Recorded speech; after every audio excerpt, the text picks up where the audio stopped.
All right, this video is going to cover the Buddhism notes. In class, it's actually 2 days worth of notes, but I'll put it just in this one video. So Buddhism notes 1 and 2. We read in our history books, it was on page 260 if you want to check that out in your history books, but the religion is Buddhism. Followers of the religion are known as Buddhists. The sacred writings are called the Tripitaka, and those are the sayings of the Buddha, which were written down around 300 BC. And that's a little over 200 years after he lived, so that's kind of rough when there's so much time had passed before anything got written down.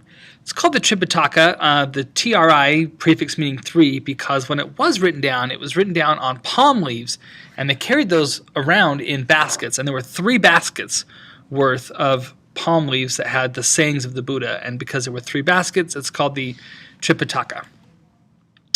Now, worship. Different Buddhists have different ideas of what they worship. There's 2 large groups or divisions within Buddhism. One is the Theravada Buddhists, and they believe that Buddha was not necessarily a god, just a great teacher whose life they will follow. The other side is the Mahayana Buddhists, which is the Buddhism that was followed in China. That they believe that Buddha is a god. They do what's called venerating the Buddha, or actually believing Buddha is a god.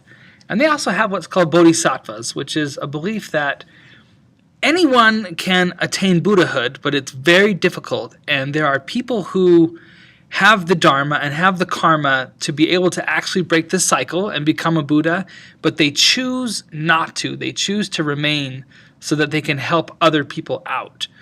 And you can pray to those people, and those people are known as bodhisattvas, or kind of a little bit under Buddha. They haven't become Buddhas yet, but they could if they wanted. They just choose not to so they can stick around and help people. The place of worship for Buddhism is temples, like Hinduism, and they also have shrines in their homes.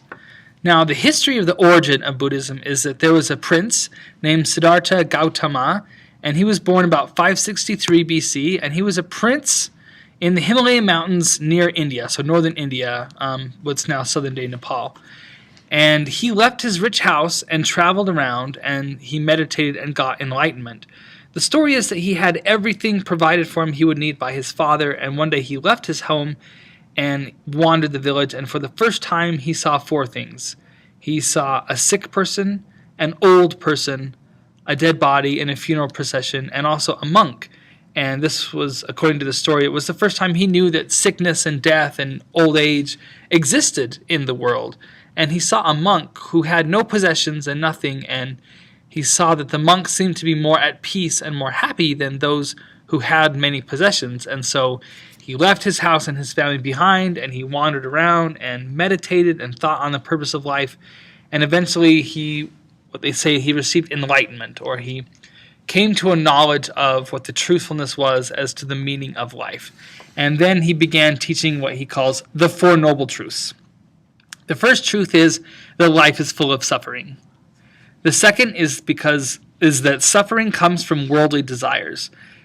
Desire is the cause of suffering. Desiring to be popular, to have money, a nice house, a nice car, those desires cause suffering. So the third noble truth is that we can end suffering by stopping desire. How do we stop desire? That's truth number 4. We stop our desires by following the Eightfold Path. Now, the Eightfold Path, the first is to know and understand the 4 Noble Truths. You have to know about suffering and what causes suffering. That's the first step. Second step is to give up worldly things. Don't harm other people. Number 3, tell the truth. Don't speak badly, like the right words. Number 4, right deeds. Don't commit evil acts. So this actually is going to be on our second page of notes. So number 5 is the right work. Choose work that's rewarding, work that doesn't harm other people or animals or the environment. Number 6, you need to work for good and oppose evil in your life. Number 7, keep your senses under control. And number 8, practice meditation. And this is his eightfold path to end desire and end suffering in the world.